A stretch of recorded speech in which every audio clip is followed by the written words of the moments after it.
Espíritu Santo. Amén. Cuando salían, hallaron a un hombre de Cirene que se llamaba Simón. A este obligaron a que llevase la cruz. Y cuando llegaron a un lugar llamado Gólgota, que significa lugar de la calavera, le dieron a beber vinagre mezclado con hiel, pero después de haberlo probado, no quiso beberlo.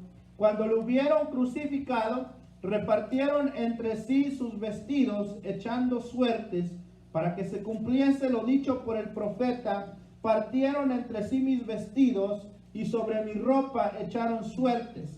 Y sentados les guardaban allí, y pusieron sobre su cabeza su causa escrita: este es Jesús, el Rey de los judíos. Entonces crucificaron con él a dos ladrones, uno a la derecha y otro a la izquierda. Y los que pasaban le injuriaban meneando la cabeza y diciendo: tú que derribas el templo y en 3 días lo reedificas, sálvate a ti mismo si eres hijo de Dios, desciende de la cruz. De esta manera también los principales sacerdotes, escarneciéndole con los escribas y los fariseos y los ancianos, decían: a otro salvó, a sí mismo no se puede salvar. Si es el Rey de Israel, descienda ahora de la cruz y creeremos en él. Confió en Dios, líbrele ahora si le quiere, porque ha dicho: soy hijo de Dios. Lo mismo le injuriaban también los ladrones que estaban crucificados con él. Gracias, Señor. Amén. Acompáñenme a orar, amados. Gloria al Señor. Padre, en el nombre de Cristo Jesús, Señor, venimos delante de tu presencia en estos momentos. Mira, Señor, aleluya, la palabra que va a ser traída a tu pueblo en esta tarde, en esta noche, Señor. Yo te pido en el nombre de Cristo Jesús, glorifícate, Señor, de manera especial.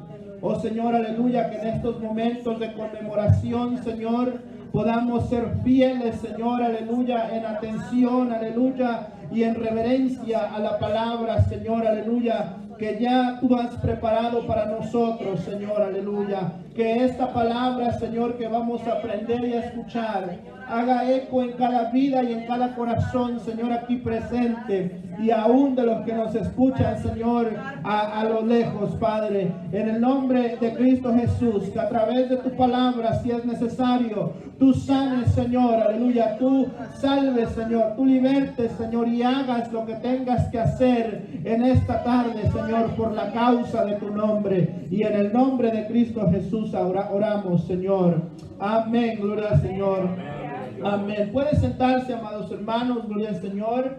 Vamos a estar hablando el tema general, amén, en memoria, anunciando su muerte hasta que Él vuelva.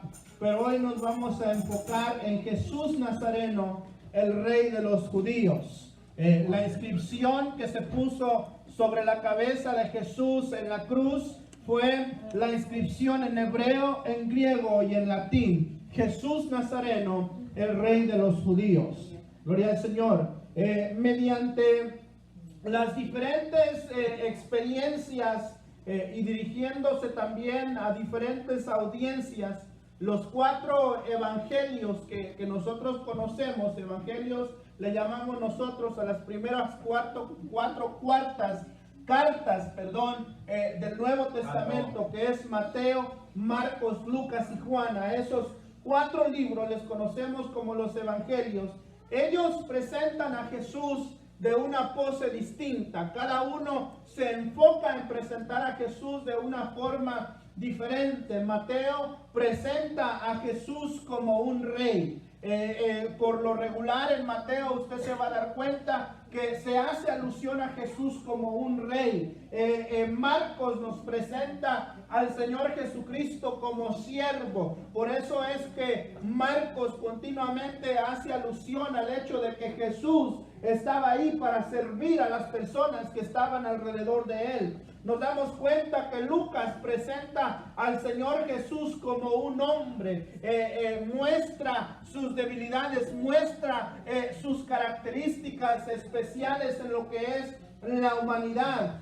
Pero Juan, cuando nosotros leemos el Evangelio según San Juan, Juan nos presenta a Jesucristo como Dios. Aleluya. Por eso es que Juan empieza a decir que en el principio era el verbo y el verbo era con Dios y el verbo era Dios. Desde el principio de su escritura, Juan enfatiza y dice, de quien yo les voy a hablar del Dios encarnado. Gloria al Señor. Así es que es importante que por sus formas de escribir y detallar algunos datos claves en sus escritos, se nos hace entender que Mateo, el escritor, el apóstol San Mateo, escribe al pueblo judío de ese tiempo.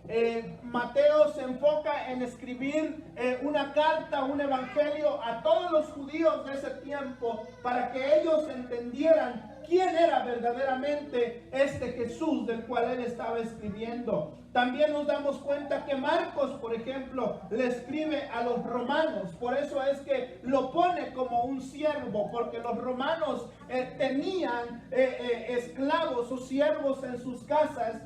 Y Marcos quiere que ellos entiendan que a pesar de que Jesús es puesto como un esclavo, Él es el único que puede traer salvación aún en su estado de esclavitud, por decirlo de esta manera. Lucas le escribe a los griegos con la intención, amén, de cautivar una audiencia que creía en muchas cosas.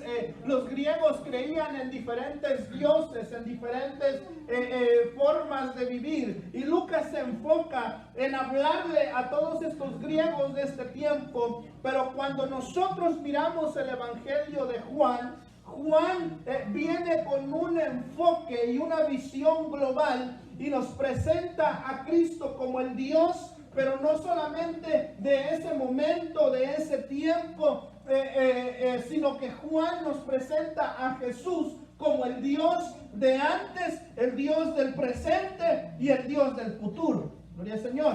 Entonces nos damos cuenta que cada uno de ellos tiene la intención de salvar a la gente valiéndose de los medios necesarios que fuera posible para que la gente viniera al conocimiento de Cristo. Jesús en todo su entorno demostró no solamente ser un ser excepcional o solamente ser un ser humano grande o excepcional, pero también demostró que Él era el enviado de Dios a la tierra.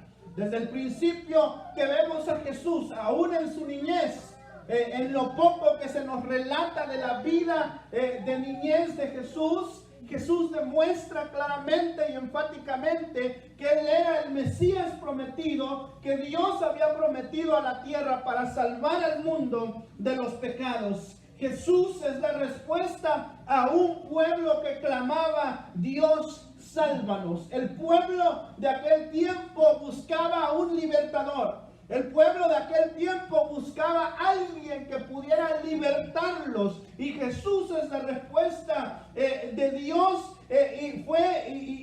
Y esa respuesta fue para darnos un Señor que estuviera dispuesto a dar su vida en lugar nuestro para ser nuestro Salvador primeramente.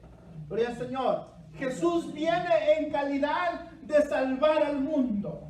¿De salvar al mundo de qué? Salvar al mundo del pecado y de la maldad.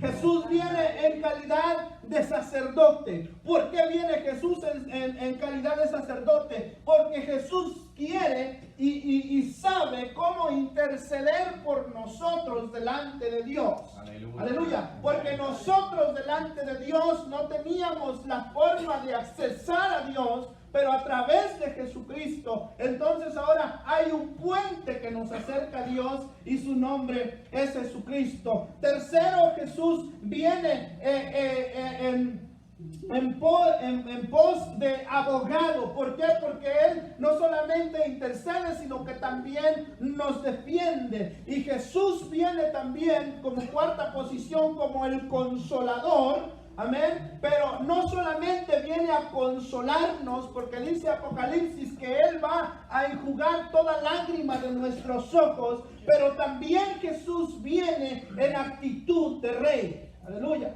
Gloria al Señor. O sea que Jesús está dispuesto a salvar, Jesús está dispuesto a interceder, Jesús está dispuesto a abogar, Jesús está dispuesto a consolar, pero también la respuesta que yo y usted debemos de tener hacia Jesús es reconocerlo como Rey.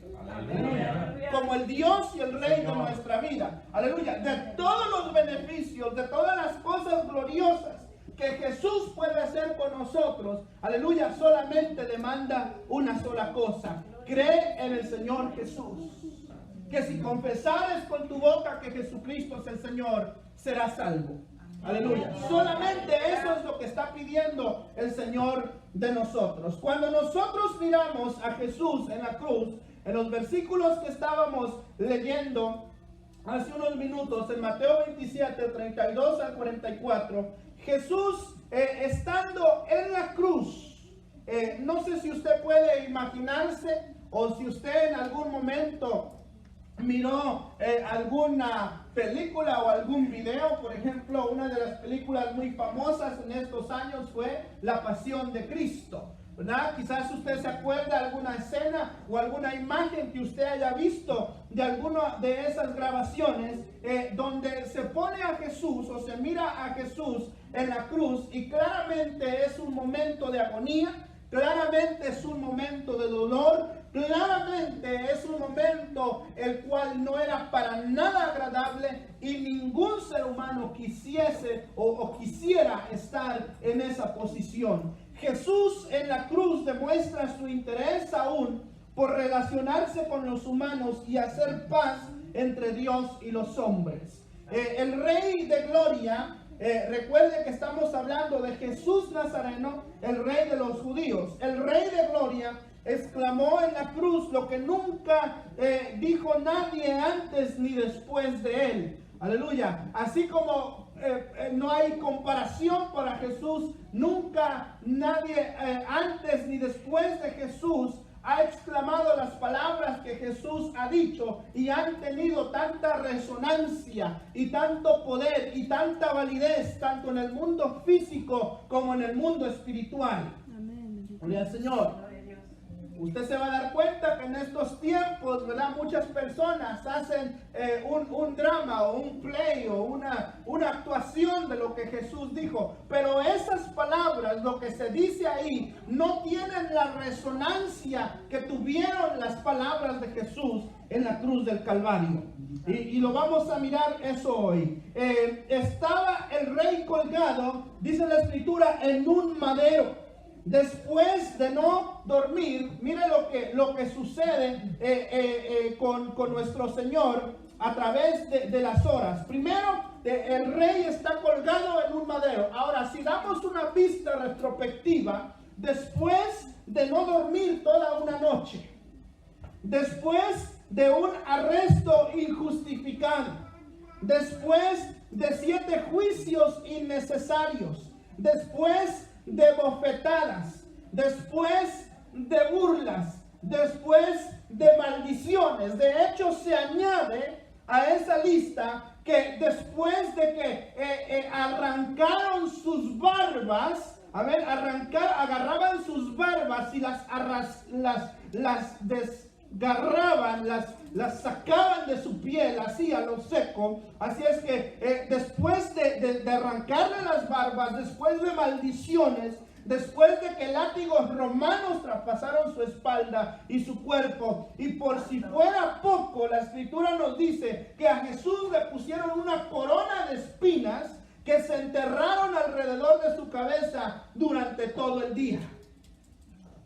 Porque desde la mañana que apresionaron o que tomaron a Jesús, le empezaron a calumniar, lo empezaron a maltratar, lo empezaron a golpear, a maldecir, y le ponen una corona de espinas en su sangre para que durante todo el día Jesús está sangrando por cualquier lugar donde Jesús camina, o en cualquier lugar donde Jesús está durante el día. Hay una seña de que Jesús estuvo ahí, porque hay sangre derramada en el suelo.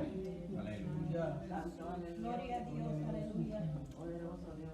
Entonces nos damos cuenta que el Rey está colgado en la cruz. Después de todo esto, en algún día, permita Dios, puedo entrar en detalles.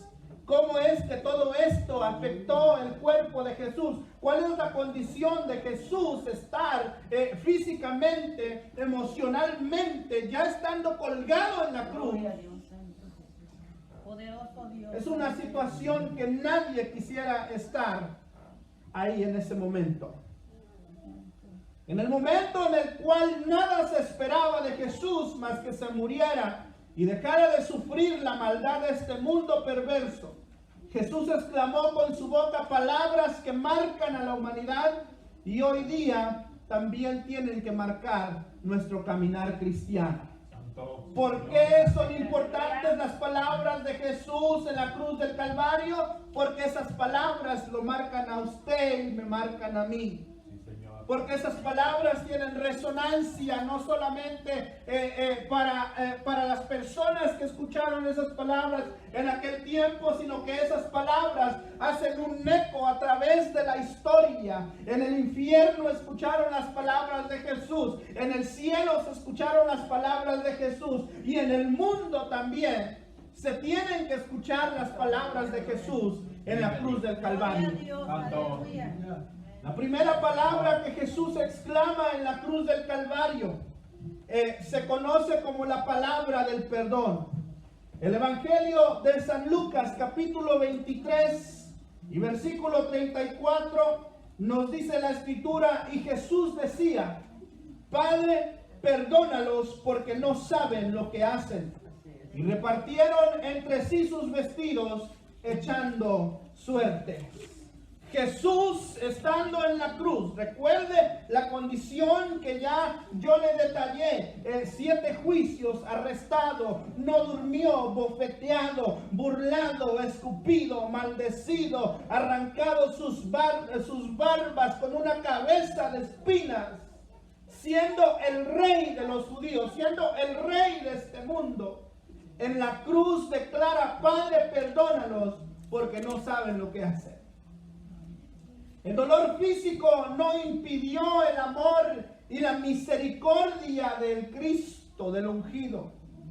Porque para eso fue ungido, para eso fue llamado Mesías, para venir y cumplir con la misión de salvar y de rescatar el mundo. ¿Cómo? A través de su vida, poniendo su vida por el rescate de la nuestra y de esta humanidad.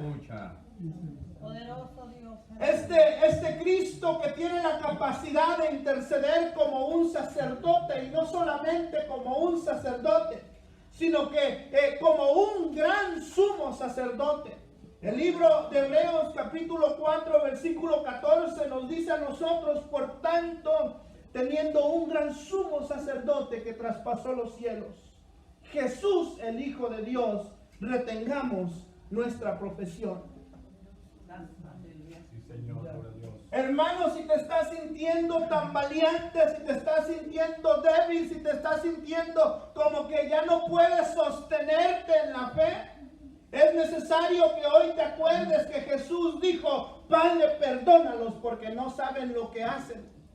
Y que Jesús todavía sigue exclamando: Padre, perdónalo porque no sabe lo que hace. ¿Por qué? Porque Él es ese gran sumo sacerdote que, a pesar de que posiblemente le fallamos, que a pesar de que posiblemente no hacemos caso a su voz, el Señor todavía continúa intercediendo por nosotros. Aleluya. Y por eso Hebreos nos llama a nosotros y nos dice que tenemos que retener nuestra profesión.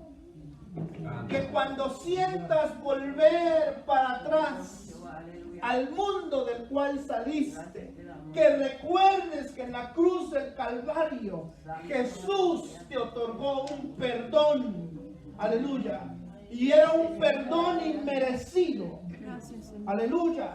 Que su prioridad, este sacerdote Jesús ahí en la cruz, en una actitud de sacerdote, su prioridad es salvar y rescatar lo que se había perdido, porque para eso vino a este mundo. Juan capítulo 3, el versículo 17 nos dice: porque no envió Dios a su Hijo al mundo para condenar al mundo, sino para que el mundo sea salvo por él. A eso vino Jesús, a salvar a esta humanidad. No solamente eso, Lucas 19:10, el mismo Jesús exclama, porque el Hijo del Hombre vino a buscar y a salvar lo que se había perdido. Usted y yo que estábamos perdidos en el mundo, en la cruz del Calvario, Jesús se acordó de nosotros. Aleluya. Anoche hablábamos de Getsemaní, que Jesús se acordó de nosotros en Getsemaní, pero aún en la cruz, Jesús sigue pensando en cada uno de nosotros. Aleluya. Así es que Jesús cumple con su propio mandamiento, porque recuerden que está en la cruz, lo están injuriando, están hablando mal de él, pero Jesús cumple con su propio mandamiento de amar a nuestros enemigos y a aquellos que nos maltratan. Él enseñó esto. En Mateo 5:44, en el monte, en la enseñanza del monte, Jesús enseña y le dice a sus discípulos, pero yo os digo a ustedes, amad a vuestros enemigos, bendecid a los que os maldicen, haced bien a los que os aborrecen y orad porque por los que os ultrajan y os persiguen. O sea que Jesús, estando en la cruz, mira aún a los que lo están crucificando, aún a los que lo están injuriando, aún a los que lo están maltratando verbalmente todavía desde abajo. Y Él dice, como sea, necesitas perdón, porque yo te amo, a pesar de lo que me estás haciendo. A pesar del maltrato físico, el maltrato moral, el maltrato emocional que estoy recibiendo de ti, te amo y te perdono.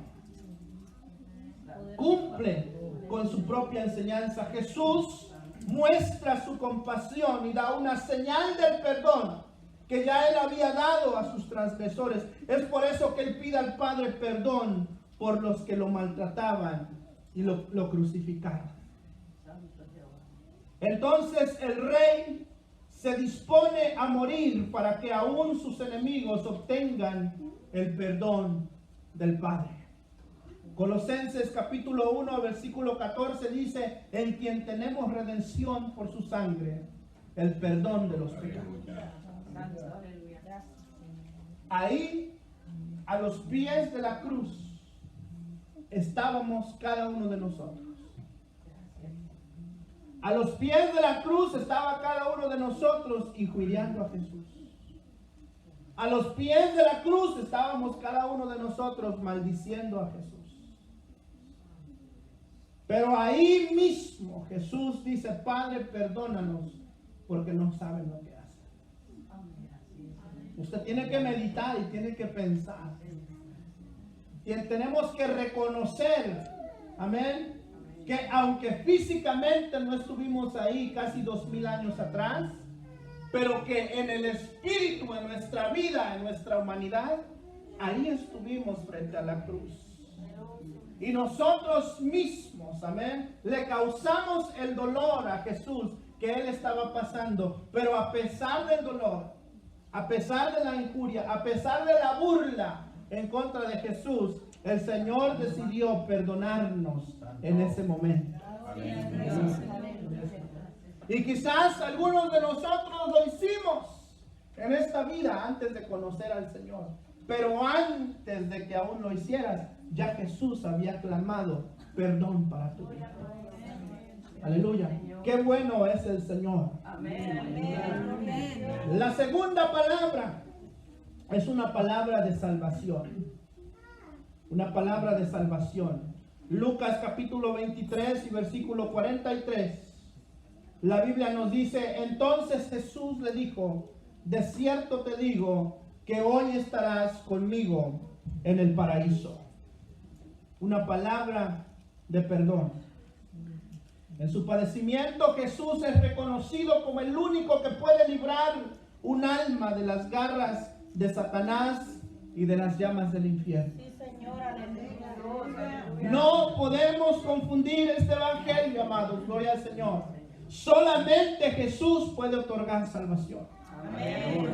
Solamente Jesús es el camino, la verdad y la vida. No hay ninguna otra forma en que ser salvo. En un mundo que profesa y que enseña que hay muchos caminos para Dios, nosotros seguimos profesando y creyendo que Jesús es el único camino. Seguimos creyendo que solamente en Él salvación, en Él hay salvación. Aleluya. El cantautor antiguo cantaba solamente en Cristo, solamente en Él. La salvación se encuentra en Él, aleluya. No hay otro nombre dado a los hombres, solamente en Cristo, solamente en Él, aleluya, gloria al Señor. Eso es lo que todavía profesamos, porque solamente el Señor lo puede hacer. Su dolor no le impidió perdonar y dar la promesa de una vida libre del dolor, del pecado, aleluya. Podría posiblemente haber sido muy sencillo para Jesús enfocarse en su dolor físico, en lo que estaba padeciendo en ese momento, mandar a todos por un lado, por un tubo, pero Jesús escucha, mira y atiende aún en la cruz la necesidad de aquellos que están alrededor de Él. En el momento cuando le dicen que a sí mismo no puede salvarse, Él sigue salvando porque sabía que lo importante en ese momento no era Él, en ese momento, sino que toda la humanidad que estaba perdida era lo importante y lo necesario en ese momento. Por eso es que la Biblia nos dice a nosotros que Jesús se despojó de todo. Sí, Señor. Siendo el Rey del cielo, siendo el Rey de gloria, se despojó de todo, se quitó de su gloria, se quitó de su trono y vino a morir en una cruz porque quería salvarnos. Todo lo hace el Señor por amor. Amén. Por amor. Por si alguien estuviese preguntándose por qué Jesús se atraviesa por todo eso. Porque te ama. Porque te ama. Porque nos amó tanto, dice la Escritura. De tal manera amó Dios al mundo que dio a su único hijo, su unigénito hijo, para que todo aquel que en él cree no se pierda, mas tenga la vida eterna. Porque este rey, colgando en un madero, se dispuso a salvar a los demás sin importar cuánto él estaba sufriendo. Siendo un rey, se dispone a salvar no importando su sufrimiento. Juan 10:10 nos dice a nosotros que el ladrón no viene sino para hurtar y matar y destruir. Jesús dice: yo he venido para que tengan vida y para que la tengan en abundancia. Por eso el rey se dispone a salvar aún en la cruz. Porque Él sabe cuál es su misión, Él sabe cuál es su propósito y sabe que aún en la cruz es necesario salvar, aleluya. Y qué beneficio, qué gloria de Dios saber, aleluya, que en la cruz del Calvario aquel hombre que aunque el otro le injuriaba, aquel otro hombre le dice: Señor, acuérdate de mí cuando vengas en tu reino. Y la respuesta de Jesús: de cierto te digo, hoy que estarás conmigo en el paraíso. Aleluya. Qué grande saber, aleluya, que después de la muerte de Jesús iba a morir ese hombre, pero que él ya tenía garantizado el ticket para ir al cielo, hermanos. Gloria al Señor. Ya se le garantizó en la misma cruz del Calvario. Primera de Timoteo 1:15 nos dice a nosotros, palabra fiel y digna de ser recibida por todos, que Cristo Jesús vino al mundo para salvar a los pecadores, de los cuales yo soy el primero. Ese hombre en la cruz reconoció cuando su compañero injuriaba a Jesús, le decía: ni aún estando en esta condición te arrepientes.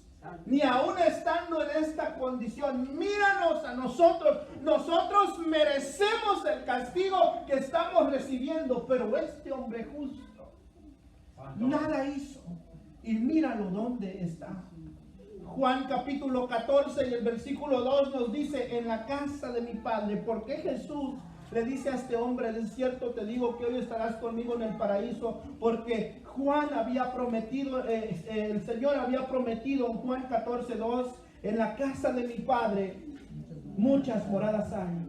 Si así no fuera, Dios hubiera dicho, voy pues a preparar lugar para vosotros. Yo no sé si al Señor le dio tiempo de ir a preparar moradas para ese hombre. Yo creo que ya las tenía listas. Porque Él exclamó, Él pidió perdón en la cruz del Calvario. Y desde ese entonces, amado, gloria al Señor, le fue prometido que iba a estar en el paraíso con el Señor. Oh, gloria a Dios. Qué bueno es nuestro Dios. Este es Jesús, el Rey de los judíos. Aleluya, gloria al Señor. Seguimos. En Juan capítulo 19 y versículo 26. Dice la escritura, Juan 19, 26. Cuando vio Jesús a su madre y al discípulo a quien él amaba, que estaba presente, dijo a su madre, mujer, he ahí tu hijo. Después dijo al discípulo, he ahí tu madre. Y desde aquella hora el discípulo la recibió en su casa. Esta es la palabra del deber, la palabra del deber. En la cruz Jesús pensó en nosotros. En la cruz Jesús abrió salvación para nosotros. Y en la cruz también Jesús se encarga de depositar una responsabilidad sobre cada uno de nosotros. La cruz, como miramos, no le nubló la visión a Jesús para mirar la necesidad de los demás y mucho menos su madre. Cualquier ser humano común, estando en la situación donde estaba Jesús, está gritando, llorando, agonizando. No se enfoca en nadie más. Pero cuando Jesús mira a su madre carnal, María, no solo la mujer, la madre de Jesús, quedaría devastada por la muerte de su primer hijo, su unigénito hijo, pero también quedaría desamparada ante la sociedad. Se cree que ya José había muerto para entonces, por ende María era una viuda. Jesús tuvo otros hermanos, pero por María creer a Jesús, los hermanos de Jesús se apartaron un poco de María. Entonces Jesús entiende y sabe, en el momento donde yo me muera, en el momento donde yo ya no esté con mi madre no solamente queda devastada físicamente, sino que queda desamparada ante la sociedad. Por eso es que Jesús mira a la madre, mira al discípulo amado, a Juan. A su madre le dice, he ahí tu hijo, y al hijo le dice, he ahí tu madre. En su dolor Jesús, a Jesús le importó la situación de los demás. Frente a su dolor puso las necesidades de otros antes que la suya misma. Poderoso Dios. Es que usted tiene que pensar, amado, gloria a Dios. Cuando usted se sienta desamparado, cuando usted se sienta triste, cuando usted se sienta como que, Señor, ¿dónde estás? Usted acuérdese que en la cruz del Calvario, en su sufrimiento, Jesús miró a su madre y se acordó de ella, la miró, tuvo compasión de ella todavía. ¿Cómo no se va a compadecer Jesús de cada uno de nosotros? Ahora que está en el cielo, ahora que está sentado a la diestra del Padre, dice la Escritura, aleluya. El Rey sobre la cruz demanda que su discípulo amado ayude a su madre. Por la cruz Jesús trajo la unión familiar. Escuche esto, por favor.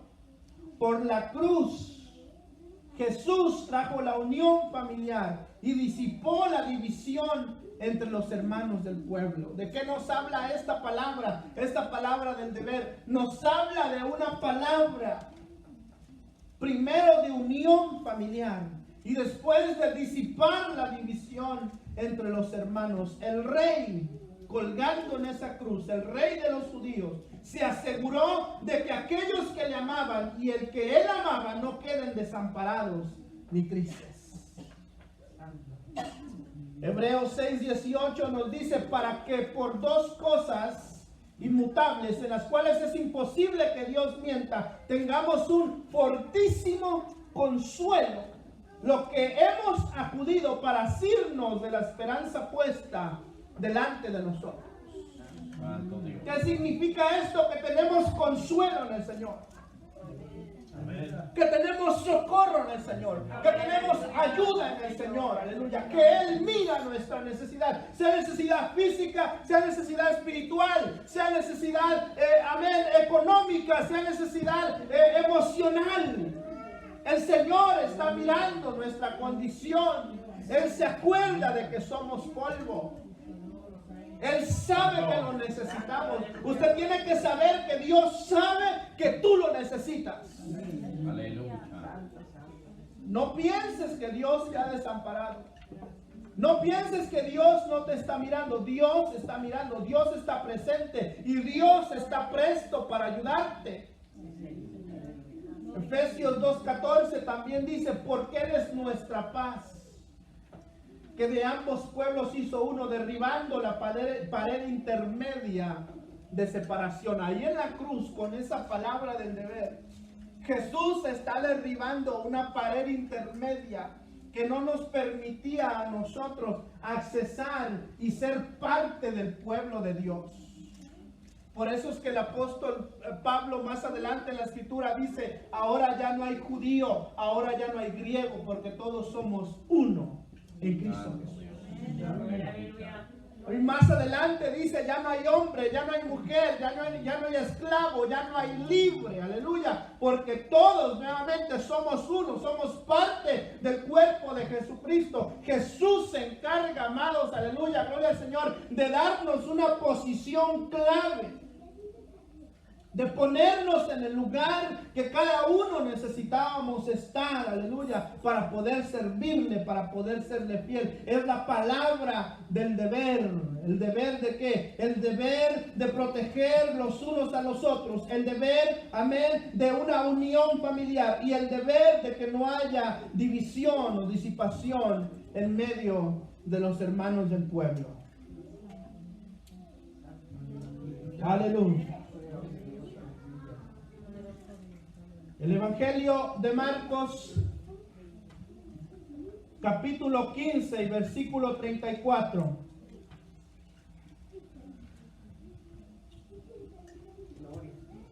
Marcos 15, 34, la Biblia nos dice, y a la hora novena Jesús clamó a gran voz diciendo, Eloí, Eloí, lama sabactami, que traducido es, Dios mío, ¿por qué me has desamparado?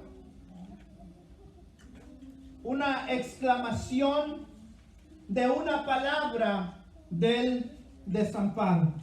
La palabra del desamparo. Eloí, Eloí, lama sabactami, que traducido es, Dios mío, ¿por qué me has desamparado? En la cruz, Jesús se sintió solo. En la cruz, Jesús sintió el dolor, la desesperación en su cuerpo físico, en su cuerpo humano. Sintió la desesperación de un abandono de parte de Dios. Sintió como que estoy solo en este momento. Esta lucha, esta guerra que estoy atravesando, parece que Dios se ha alejado de mí. Parece que llega un momento en la cruz donde Jesús de repente siente como que se ha quedado desamparado en ese momento. Después de casi 6 horas estar colgando en un madero, Jesús puede sentir el dolor de su molido cuerpo y el azote emocional que había padecido. Esta es la hora novena, las 6 de la tarde. Todo lo que Jesús atravesó y colgando en la cruz, aproximadamente al mediodía lo cuelgan en la cruz, y hasta las 6 de la tarde Jesús está colgando todavía en el madero, y colgando en el madero se siente solo, se siente abandonado básicamente. Tal como lo explica Isaías 53:5, donde dice, mas él herido fue por nuestras rebeliones, molido por nuestros pecados, el castigo de nuestra paz fue sobre él, y por su llaga fuimos nosotros curados. Jesús carga con una carga impresionante, hablando espiritualmente, donde Él se siente desamparado. El peor sentimiento de un ser humano es estar rodeado de tanta gente, pero sentirse tan solo y tan abandonado al mismo momento. Recuerde que la cruz, el Gólgota, el monte donde estaba la cruz, era un lugar que estaba lleno de gente, pero al mismo momento que está tan lleno de gente, Jesús se siente tan solo, tan desamparado. Esa es la naturaleza humana de Jesús, que reconoce la necesidad del Padre Celestial. Porque aquí ninguno nos libramos, todos tenemos necesidad de Dios. Todos necesitamos de Dios, todos necesitamos el abrazo de Dios, todos necesitamos la gracia de Dios, todos necesitamos la consolación del Señor. Aleluya. El que diga que no necesita de Dios miente, porque todos necesitamos de Dios. El que diga que es bueno como para que necesite de Dios miente aún más. Porque no hay ningún bueno y todos seguimos necesitando de Dios. En su naturaleza humana, Jesús reconoce la necesidad del Padre Celestial y que solo Él podía consolar su devastado ser. No hay nada mejor que el consuelo de Dios. No hay nada mejor que la paz que Dios puede dar.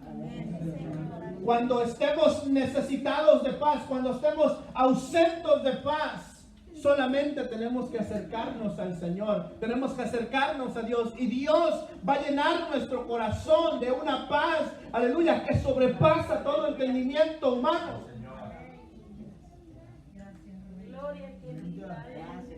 En este momento, es en este momento donde Cristo está cargando los pecados de todo el mundo. Y por la santidad del Padre tiene que ser separado para lo que el plan divino fuese, para que el plan divino de Dios fuese cumplido. Por eso es que Jesús se siente tan alejado. Por eso es que Jesús siente, Padre, me has abandonado, porque es en ese preciso momento donde desciende sobre Jesús la culpa y el pecado de todo el mundo. Y por la santidad de Dios, Dios tiene que apartarse de Jesús. Porque Dios es un Dios santo. Porque Dios no se mezcla con lo impuro, con lo malo, con lo mundano, con el pecado. Dios se aparta de aquello que está lleno de inmundicia, de pecado. Entonces, en ese momento que cae el pecado del mundo sobre Jesús, el Padre tiene que poner un paro, una división entre los dos. Cumpliéndose 2 Corintios 5:21, al que no conoció pecado, por nosotros se hizo pecado para que nosotros fuésemos hechos justicia de Dios en él. ¿Qué hace Jesús? Jesús agarra los pecados de cada uno de nosotros y los pone sobre él. Los deposita sobre él. Y entonces el Padre tiene que alejarse de él. También Isaías 53 nos dice, con todo eso Jehová quiso quebrantarlo. O sea, el mismo Dios, mirando la condición, que ya Dios sabía que esto tenía que suceder, donde Jesús carga el pecado de toda esta humanidad, dice, Jehová quiso quebrantarlo, sujetándole a padecimiento, cuando haya puesto su vida en expiación por el pecado. Verá linaje, vivirá por largos días, y la voluntad de Jehová será en su mano prosperada. O sea que Él se pone expiaciones, quitar del medio, remover. ¿Qué es lo que hace Jesús? Jesús, amén, agarra nuestro pecado, lo quita del medio de los ojos de Dios, pero no solamente lo quita, sino que lo toma para sí. Agarra tu pecado y agarra mi pecado, lo abraza, para que entonces el Padre pueda vernos limpios y santos delante de él. Ese es el Jesús de la cruz, ese es el Rey que está colgado en la cruz del Calvario. A pesar de esa breve separación, Dios estaba reconciliándonos con Él por medio del sufrimiento de Cristo. Segunda de Corintios 5:19, que Dios estaba en Cristo.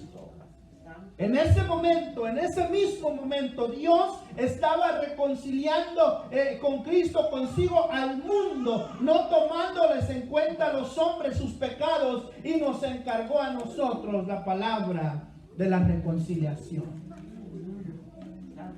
En ese momento Dios está diciendo, ahora el mundo puede tener acceso al Padre. Ahora el mundo puede tener acceso a Dios. Ahora el mundo puede tener acceso a la gloria del Padre. En el momento que Jesús está en la cruz del Calvario, y no solamente eso, sino que ahí también se abre la puerta para que cada uno de nosotros podamos ser partícipes de la reconciliación entre Dios y los hombres. Ahí se cumple la palabra del apóstol Pedro, donde dice, ahora vosotros sois nueva, son una nación escogida, real sacerdocio. Sí, Señor. Ahí para todos aquellos que reciben a Jesucristo cambia su identidad, cambia su propósito, cambia su vida. ¿Para qué? Para el bien, para la prosperidad de la salvación del Rey que estaba colgado en ese madero. El Rey sobre el madero sintió desolación, pero por su desolación hoy nosotros tenemos completo acceso al Padre. Efesios capítulo 3 versículo 12, en quien tenemos seguridad y acceso con confianza por medio de la fe en Él. En ese momento donde Jesús está exclamando en la cruz, Dios mío, ¿por qué me has desamparado? Los pecados de este mundo lo toman a Jesús. Y el apóstol Pablo explica que es como una piedra que es aventada o tirada al fondo de la mar. Dice la Biblia que esos pecados el Señor, Dios el Padre, nunca jamás se acuerda de ellos. ¿Todo por qué? Aleluya. Por el sacrificio de Jesús en la cruz del Calvario. De la palabra, gracias, gloria al Señor, de la palabra del perdón y de la palabra de la salvación. Pero ahora vamos a continuar en el libro de Juan, capítulo 19 y el versículo 28. Dice la escritura, después de esto, sabiendo Jesús que ya todo estaba consumado, dijo para que la escritura se cumpliese, tengo sed. La escritura que se cumple es lo que leíamos al principio en el Salmo 22, donde decía, amén, que su lengua se había pegado al paladar y que tenía sed como si fuera un tiesto seco. Amén. Aquí Jesús está exclamando en Juan 19, 28, tengo sed. Aleluya, gloria al Señor. Así es que si seguimos hablando, estamos hablando ahora de la palabra de la necesidad. En la cruz Jesús tuvo necesidad. ¿Necesidad de qué? Necesidad de agua. Gloria al Señor. Tuvo necesidad de agua. La naturaleza de Cristo y su desespero por terminar la labor redentora no le impidió cumplir las profecías aún sobre sí mismo, estando en la cruz del Calvario. Aleluya. Dice la Biblia que sí, viene un soldado, amén, y entonces cuando él pide, exclama agua. Dice la Biblia que mojaron una esponja o la empaparon con vinagre. Y entonces pusieron la esponja con vinagre cerca de la boca de Jesús. Claramente un símbolo de rechazo, claramente un símbolo de aflicción, porque a pesar de que el vinagre tiene efectos curativos, en ese momento, amén, a Jesús de nada le servía eso, porque en realidad lo que iba a hacer es lastimarlo mucho más todavía por dentro. Entonces, al él probar el vinagre, claramente no tuvo más que pedir, pero si nos enfocamos en la palabra de la necesidad de Jesús en la cruz del Calvario, es la palabra de Cristo por agua, que nos declara que ya estaba Jesús preparado para terminar su labor. Solo necesitaba mojar su paladar un poco para entonces poder dar y hacer la máxima expresión que estremecería al mundo entero hasta atravesar el mismo infierno. ¿Por qué Jesús pide agua? Claramente la sed era angustiante. Claramente, posiblemente el calor del día lo fatigó, lo destruyó físicamente. Pero Jesús no necesita agua solamente para satisfacer su necesidad, sino porque, como lo describió el Salmo 22, el paladar de Jesús estaba pegado a la lengua, que casi ni podía hablar, y venían dos frases importantes que tenían que escucharse. Aleluya. Y que si no mojaba su lengua un poco, entonces iba a ser difícil poder exclamar. Así que en su escasez de agua sobre la cruz, el rey, recuerde que estamos hablando, este es Jesús, el rey de los judíos. Jesús Nazarinus, el rey de Betul. Es lo único que les sé decir. Lo demás, yo ya no sé. El latín es el más sencillo. El griego y el hebreo, no me lo pregunte.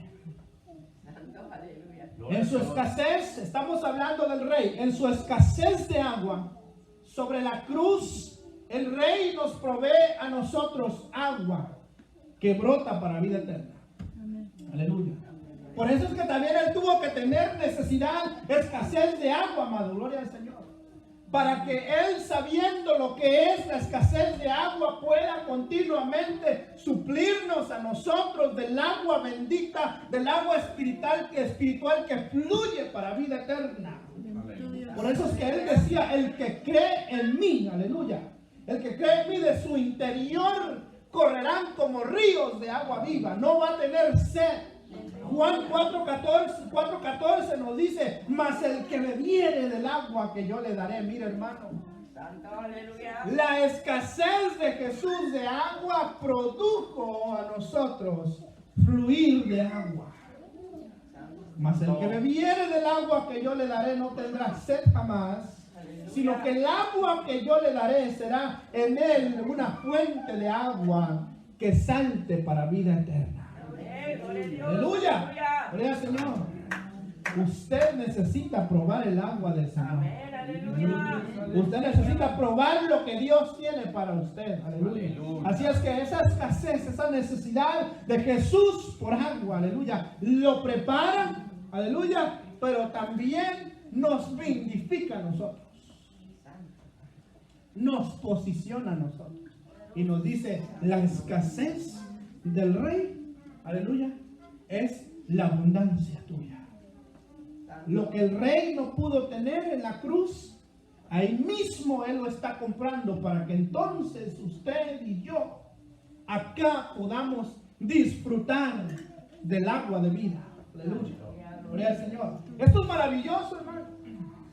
Esto es maravilloso porque el salmista exclamaba, como el siervo brama por las corrientes de las aguas, así clama por ti, oh Dios, el alma mía. O sea que el alma, el ser humano tiene una necesidad de Dios. Usted sabe que el ser humano no puede vivir sin agua, ¿verdad? Usted sabe que el cuerpo del ser humano es 75% agua. Y sin agua el ser humano no puede sobrevivir. Jesús dice, yo soy el agua. Jesús dice, yo les voy a dar el agua que ustedes necesitan para poder vivir espiritualmente hablando. Aleluya. Entonces, en su escasez, amado, viene para nosotros, amén, el agua que nosotros necesitamos.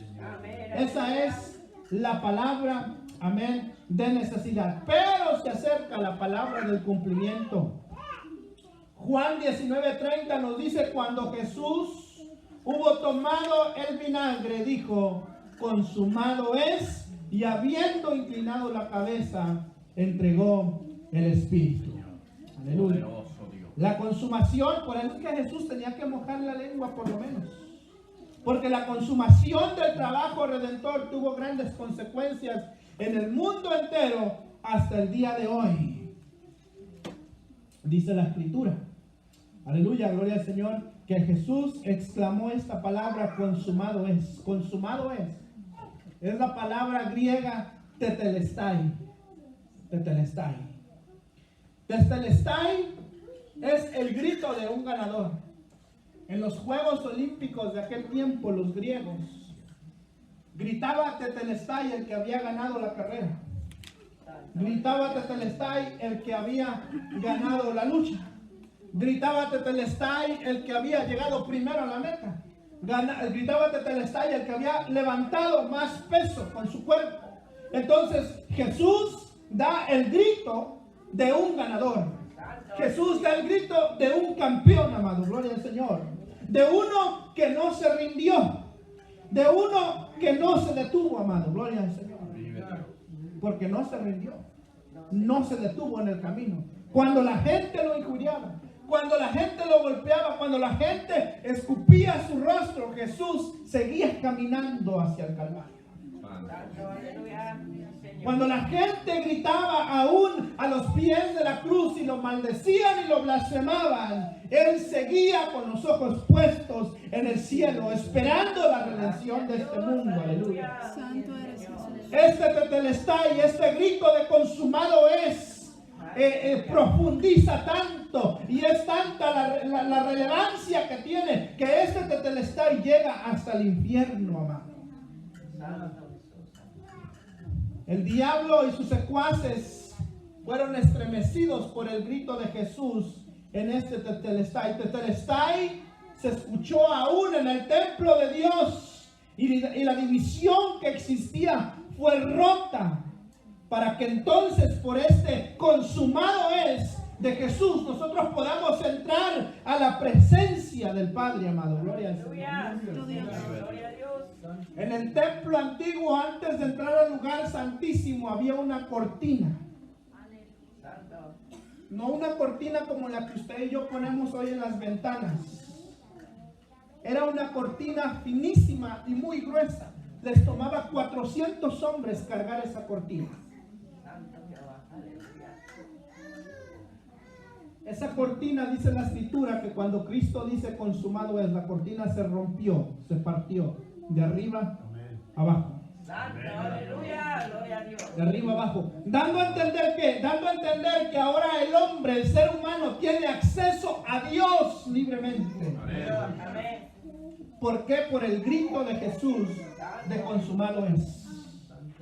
Hebreos 10:20 nos dice a nosotros: por el camino nuevo y vivo que Él nos abrió a través del velo, esto es, de su carne. Cuando la carne de Jesús es abierta, amén, tipifica también ese velo roto que se rompe, amado, gloria al Señor. Anteriormente solamente una vez al año el sumo sacerdote del pueblo podía entrar al lugar santísimo y esperar de Dios el perdón o el castigo de los pecados. Castigo era la muerte del sacerdote, perdón era que salía vivo el sacerdote. En la muerte de Jesucristo, el velo se rompe y Jesús termina con ese sacrificio y con esa obra sacerdotal que los sacerdotes hacían. Porque ahora Jesús fue el propicio, o sea, Él fue el sacrificio que se necesitaba para exterminar esa labor sacerdotal, porque Él no solamente se convierte en el sacrificio, sino Él mismo se convierte en el sacerdote. O sea, dando a entender que Jesús ahora es el que decide entre el perdón o entre el juicio. Es Él el que tiene el control ahora, hermano. Gloria al Señor. Entonces, tetelestai es el grito del ganador, es el grito de un campeón. Jesús cumplió fielmente el precio de la redención de los hombres. Aleluya. Esta es una palabra de cumplimiento. El rey sobre esa cruz compró a todos aquellos que le reciben y quieren ser parte también de su reino. Primera de Corintios 7:23, la Biblia nos dice: por precio fuisteis comprados, no os hagáis esclavos a los hombres. Poderoso Dios. Ya Jesús pagó el precio de nuestra redención. Amén, aleluya. Aleluya. Señor. Jesús pagó la culpa, como ya decíamos anteriormente, que nosotros teníamos que pagar. No hay necesidad, aleluya, de pagarle a ningún hombre, a ninguna mujer o a ningún ser en este mundo por la salvación. Aquel que venga y te diga, dame tanta cantidad, dame esto, dame aquello, dame el otro para que sea salvo, es un mentiroso. Porque ya Jesús pagó el precio Aleluya. de la salvación. Aquel que te diga, para ser salvo, tú necesitas hacer esto y esto, es un mentiroso. Porque Jesús está diciendo aquí, el sacrificio de la cruz es lo más importante y lo único que se necesita para poder ser un ganador. Aleluya. Así es que es una palabra del cumplimiento, amado. Es una palabra donde Jesús sella como con broche de oro el cumplimiento de todas las profecías que se habían dicho aún del mismo Jesús. Jesús viene y completa la obra de la redención de Dios. Todo lo que usted puede leer en el Antiguo Testamento, desde Génesis hasta Zacarías, usted se va a dar cuenta que todo eso, todo lo que se profetizó, lo que se habló, todo era un reflejo de Cristo. Toda la escritura nos lleva al Señor. Jesús es el tabernáculo, Jesús es el fuego, Jesús es la simiente de la mujer, Jesús es el sumo sacerdote, Jesús es la vid verdadera, Jesús es el rey nacido, Jesús es el retoño de David, Jesús es todo lo que la escritura menciona en el Antiguo Testamento se cumple en Jesús. Por eso es que Él dice, está consumado. La profecía está completa. Todo fue hecho al pie de la letra. No hay más que se necesite hacer más que expirar y entregar el Espíritu. Alabado Dios. Vamos a Lucas 23:46. Entonces Jesús, clamando a gran voz, dijo: Padre, en tus manos encomiendo mi espíritu. Y habiendo dicho esto, expiró. Es la palabra de la expiación, de la expiración, perdón. La palabra de la expiración. Reconoce el Señor que aún en su soledad que sentía, sabía que el Padre lo estaba escuchando y mirando en algún momento. Y Él es el Padre el que da el Espíritu. Por eso es que Jesús dice: en tus manos encomiendo mi espíritu, porque el Padre tiene que recoger el mismo Espíritu de Cristo en este cuerpo humano. El Padre viene y recoge el Espíritu de Cristo. Aleluya. Así que el Espíritu de Cristo todavía, ¿por qué tiene que ser recogido? ¿Por qué tiene que ser llevado? Porque el Espíritu de Cristo todavía tenía un trabajo que realizar y era necesario estar en la voluntad del Padre, fuera del cuerpo físico que el Cristo estaba dejando colgando en el madero. Todavía había un trabajo que hacer. No solamente Cristo se aseguró de pagar el pecado de todos con su muerte, pero también tomó posesión de las llaves del abismo, para que ahora los hombres puedan decidir si van al infierno o si van al cielo. ¿Qué es lo que hace Jesús? Jesús entrega el Espíritu. El Espíritu sale del cuerpo, va a Dios y después desciende nuevamente. Dice el apóstol Pablo que descendió a las profundidades del abismo. Y algún día vamos a hablar en profundidad acerca de eso. Pero el Espíritu de Cristo desciende. Y con esa ascensión, entonces con esa descendencia, después asciende nuevamente. Aleluya. Y ahí se cumple lo que dice Apocalipsis 1:18, donde dice la escritura: y el que vivo, que estuve muerto, mas he aquí que vivo por los siglos de los siglos, amén, y tengo las llaves de la muerte. Aleluya. ¿Por qué Jesús tiene que descender? Porque Él tenía que apropiarse de lo que era o de lo que es de Él. La autoridad que Él tiene y debe de tener conforme a la vida y conforme a la muerte. Él descendió, dice la escritura, a las partes más bajas de la tierra. Efesios capítulo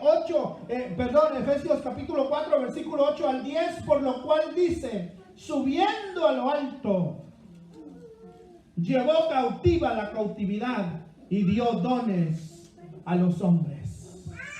Aquello que nos cautivaba, ¿cómo subiendo a lo alto cuando fue levantado en la cruz? Subiendo a lo alto cuando el Espíritu ascendió al cielo. Pero dice, llevó cautiva la cautividad. Aquello que nos aprisionaba, aquellos que nos hacía esclavos a nosotros, ahora Jesús lo llevó esclavo a eso mismo. O sea, el mismo pecado que me esclavizaba a mí, Jesús se lo llevó esclavo para que ya no me persiga más a mí. Llevó cautiva la cautividad y no solamente me quitó el pecado, lo que me asediaba, lo que me hacía esclavo del mundo, del pecado me lo quitó, sino que ahora dice, y dio dones a los hombres. Me dio dones, le dio dones, te regaló algo precioso. La palabra dones ahí es la palabra en griego neuma. La palabra neuma hace alusión a regalos espirituales. Esos regalos espirituales, usted y yo tenemos que encontrarlos, tenemos que averiguarlos, tenemos que cultivar, tenemos que buscar qué es lo que Dios tiene para usted. Si ya Cristo lo hizo libre, si Cristo llevó cautivo el pecado que lo asediaba, ahora ¿qué quiere hacer Cristo con usted? ¿Qué quiere hacer el Señor con usted? Y dice el apóstol Pablo, y eso de que subió, ¿qué es? Sino que también había descendido primero a las partes más bajas de la tierra. El que descendió es el mismo que también subió por encima de todos los cielos para llenarlo todo. Descendió Jesús a las profundidades, hasta lo más bajo. Primera de Pedro 3, 18 al 20, porque también Cristo padeció una sola vez por los pecadores, el justo por los injustos, para llevarnos a Dios, siendo a la verdad muerto en la carne, pero vivificado en el Espíritu, en el cual también fue y predicó a los espíritus encarcelados, a los que en otro tiempo desobedecieron, cuando una vez esperaba la paciencia de Dios en los días de Noé, mientras se preparaba el arca, en el cual pocas personas, es decir, 8, fueron salvas por agua.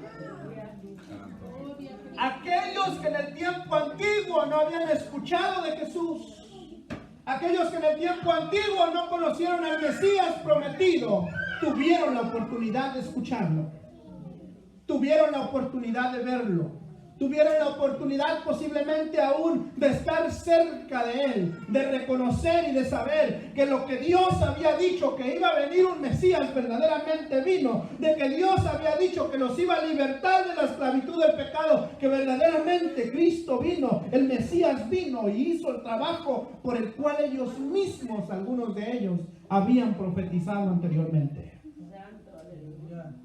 Entonces Jesús se muestra aún en las profundidades del abismo para demarcar, para mostrar que verdaderamente la salvación había venido a este mundo. El rey no deja su trabajo a la mitad y se aseguró que su nombre y que ni su reino fueran burlados, pero venció airoso y hoy reina. Esta palabra de expiración, aleluya, es la palabra donde Jesús encomienda su espíritu, aleluya, donde vence las potestades del enemigo, donde vence al mismo Satanás. Empieza ahí la derrota decadente de Satanás, aleluya, para un día destronarlo completamente, aleluya. Porque en este tiempo todavía hay un enemigo, hay un Satanás que dice el apóstol Pablo que es el príncipe o el Dios de este mundo, pero va a llegar un día donde va a llegar su fin, donde no, eso no va a ser más. Nosotros estamos esperando, aleluya, ver ese día, no con nuestros ojos carnales físicos, con nuestros ojos espirituales. Estando en el cielo, vamos a ver cómo la maldad de este mundo va a ser destruida. Poderoso Dios.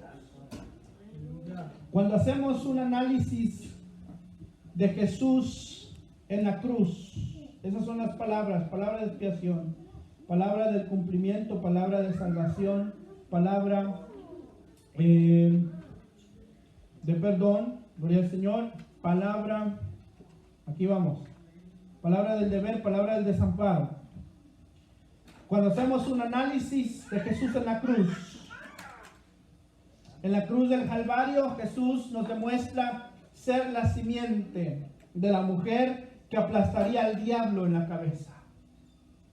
Ahí se cumple Génesis 3:15, donde la Biblia dice: y pondré enemistad entre ti y la mujer, y entre tu simiente y la simiente suya. Esta te herirá en la cabeza y tú le herirás en el calcañar. ¿Qué hizo Satanás? Trató de herir a Jesús en el calcañar. Trató de hacer caer a Jesús. La herida en el calcañar, la mordida en el calcañar, en el pie, fue las muchas veces que Satanás tentó a Jesús para que no ejerciera la labor, el ministerio que Jesús estaba haciendo en este mundo. Pero en las muchas veces que Satanás puso traumas para que Jesús no llegara a la cruz, aún uno de sus apóstoles, de sus discípulos, le dijo: líbrate de que esto te suceda a ti. Y el mismo Jesús tuvo que reprenderlo y decirle: apártate de mí, Satanás, porque me eres tropiezo. Las múltiples ocasiones que Satanás trató de detener el propósito de Dios, pero vemos aquí que esta pisadura o este pisar sobre la cabeza es Jesús en la cruz, expirando, entregando el espíritu, diciendo: Padre, en tus manos encomiendo mi espíritu. Es donde Jesús vence, golpea al enemigo en la cabeza. Ahí derriba los argumentos de Satanás, para entonces, aleluya, que esos argumentos no tengan efecto en quién, no tengan efecto en nosotros. Santo Dios. Cuando el enemigo venga a atacarte, cuando el enemigo venga a recordarte lo mal que hiciste, lo mal que te portaste, las cosas malas que has hecho, recuérdale que Él ya está vencido. Amén. Que ya Jesús lo venció en la cruz del Calvario. Que Él ya no tiene potestad sobre ti, que Él ya no tiene ni siquiera que acercarte a ti, porque tú eres un hijo y una hija de Dios. Ya no tiene potestad sobre ti. En la cruz del Calvario Jesús nos ofrece, o nos hace saber que Él es el profeta que saldría de en medio de sus hermanos. En Deuteronomio 18:15 hay una promesa, hay una profecía. Dice Moisés hablándole al pueblo en Deuteronomio 18:15: profeta de en medio de ti, de tus hermanos, como yo levantará Jehová tu Dios. A Él oiréis. Vive Dios. Jesús se compromete y Jesús demuestra ser ese verdadero profeta, esa verdadera simiente que hablaría la palabra verdadera, la palabra real, lo que Dios verdaderamente estaba tratando de decir para ese tiempo.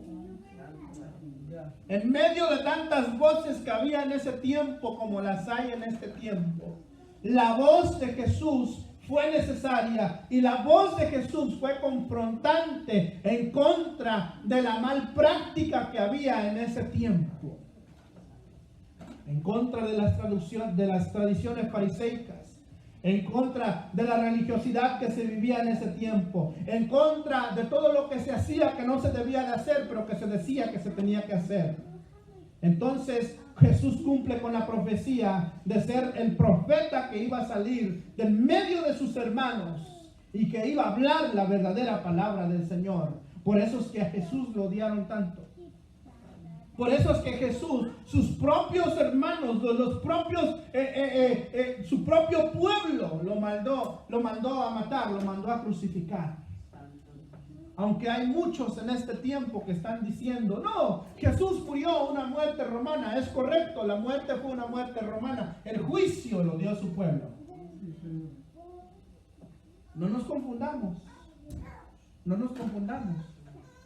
Porque hay gente enseñando en este tiempo que dicen que la muerte de Jesús fue culpa de los romanos. Y eso es incorrecto. La Biblia lo declara diferente. La Biblia dice que cuando Pilato le pregunta al pueblo: yo me lavo las manos de este justo. Pilato le dice justo. Y él pregunta al pueblo, ¿qué quieren que yo haga con este hombre? Y el pueblo de Jesús respondió, crucifícalo. No fueron los romanos los que dijeron crucifícalo, fue el pueblo de Jesús. Y entonces lo que dice Pilato, lo que responde Pilato es, muy bien, entonces que la sangre de este justo caiga sobre vuestras cabezas y sobre vuestros hijos. Sangre tipificando el juicio que va a venir sobre alguien por matar a este justo, va a venir sobre ustedes. O sea, ¿el pueblo de quién? El pueblo de Jesús. Yo sé que usted va a escuchar y va a ver videos en las redes sociales donde le van a decir que a Jesús lo mataron los romanos. La muerte es una muerte romana. La crucifixión en la cruz, esa era una muerte romana. Pero el juicio lo dictó el mismo pueblo de él. No se confunda. Que no se confunda la Biblia, amado. Gloria al Señor. Por eso es que Juan exclamó, a lo suyo vino, mas los suyos no le recibieron. Así es que en la cruz del Calvario también Jesús nos muestra el sacerdote que intercede por el pueblo y por el mundo entero, basado en Hebreos 4:14. Por tanto, teniendo un gran sumo sacerdote que traspasó los cielos, Jesús el Hijo de Dios, retengamos nuestra profesión. Tenemos un sacerdote, gran sumo sacerdote, que puede interceder por nosotros. Cuando sientas que ya no puedes seguir hacia adelante, pero antes de decir esto, cuando sientas que no tienes palabra de Dios para tu vida, recuerda que Jesús es el profeta que saldría del medio de los hermanos y que hablaría palabras de vida para ti. Busca a Jesús, busca al Señor. Cuando no encuentres salida, cuando no encuentres solución, busca la palabra del Señor y esa palabra te va a direccionar, esa palabra te va a ayudar, esa palabra te va a corregir, te va a dirigir.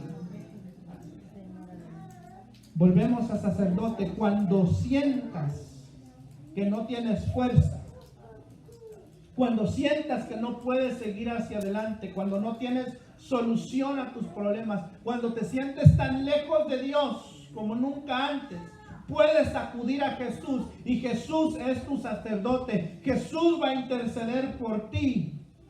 Jesús va a tener compasión de ti. Jesús sabe lo que es compasión. Jesús sabe lo que es amarte, aún teniendo tus defectos, aún teniendo tus luchas, aún teniendo debilidades, aún no siendo perfecto. Jesús sabe amarte. Acércate a Jesús. Gracias, Señor. Acércate a Jesús. Gracias. Debilidades no es pecado. Debilidades es que a veces te sientes débil. Errores no es pecado, al menos que los estés haciendo continuamente. ¿Por qué digo esto? Porque usted está mirando un video en las redes sociales que enseña que Jesús le lava los pies a todo mundo. Incorrecto. Jesús le lavó los pies a sus discípulos, los que habían creído en su nombre, los que habían confesado su nombre solamente. Jesús sí quiere salvar a todo el mundo. Jesús sí ama a las almas para salvarse, pero Jesús no le lava los pies a todo el mundo. Jesús le lava los pies a aquellos que quieren caminar con Él. Aquel que se vuelve de sus malas prácticas y comienza a caminar con Jesús, entonces Jesús le lava los pies, no a todo el mundo. Esa es una confusión del evangelio. Es una adaptación de un evangelio que es para todo mundo, pero que no es el evangelio que predica la Biblia. No es, eso no lo enseña la Escritura. Que Jesús ama a todo mundo, amén. Jesús los ama para salvación, pero no ama su pecado de ellos. Porque el Salmo 51 dice: yo detesto, yo odio aquel que comete infracción, aquel que peca. Que Jesús ama a las almas para salvarlas, amén, gloria a Dios. Continuamos. Cuando sientas que no tienes acceso a Dios, cometiste un error, caíste, resbalaste, acércate a Jesús. Él es el sacerdote. Él es el gran sumo sacerdote. En la cruz del Calvario Jesús nos muestra su realeza como Rey de Reyes y aún como Señor de Señores. Filipenses 2, 6 al 11.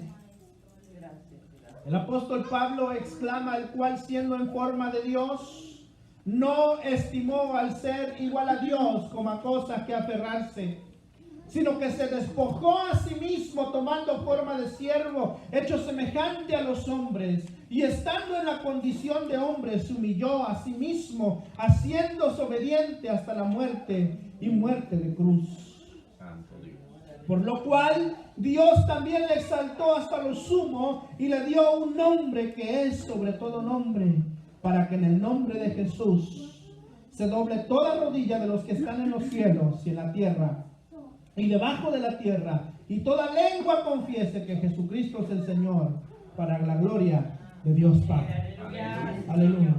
Así es que Jesús, el Rey de los judíos, está entre nosotros.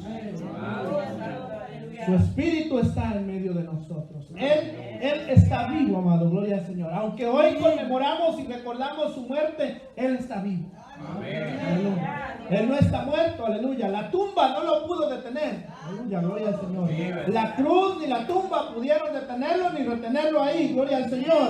Por eso es que la Escritura dice que Dios le dio un nombre que es sobre todo nombre. Porque nunca antes ni un ser, ni una persona, ni un ser humano había muerto y había resucitado y todavía está vivo. Aquellos que resucitaron o que revivieron volvieron a morir. El que reviva en este tiempo tiene que volver a morir, pero Cristo murió, resucitó y nunca jamás va a morir otra vez. Aleluya, gloria al Señor. Por eso es que su nombre es sobre todo nombre. El nombre sobre todo nombre. Gracias, Señor.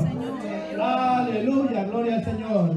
Acompáñenme y demos de gracias al Señor. Padre, en el nombre de Jesús, gracias, Señor, por esta bendición. Gracias por tu palabra. Gracias, Señor, por tu visitación. Gracias por tu ayuda. Gracias por tu respaldo, Señor. Gracias porque tú nos has visitado.